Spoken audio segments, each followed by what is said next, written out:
So my name is Sandra. I am the Assistant Chief of Sterile Processing, and I have been here just a little over 9 years.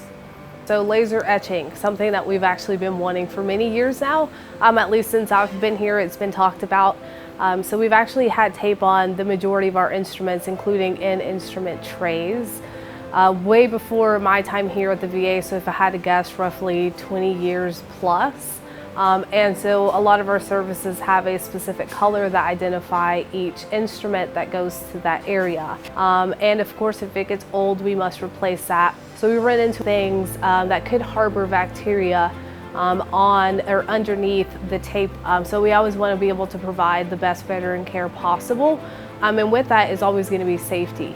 Putting tape on these instruments, we have to make sure that they're not pitting. This tape could be flaking and could potentially fall into a patient, or there could be pieces missing off of that tape. And so one of the things that we have implemented here at this VA is taking the tape off and actually etching on these instruments. So for example, we've started with orthopedics in the OR.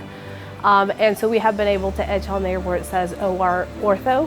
We also have a QR code, and then the staff can just scan it, and then they'll get their label and they're essentially good to go. So we do have roughly about 8,000 single pill-packed items, but that does not include everything in instrument trays.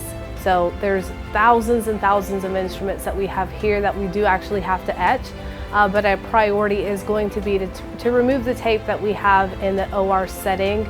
We'll move on to the clinics, and then anything that are in instrument trays. But obviously the main goal is to be able to provide that care to our veterans without posing any risks during any clinical settings or in the OR.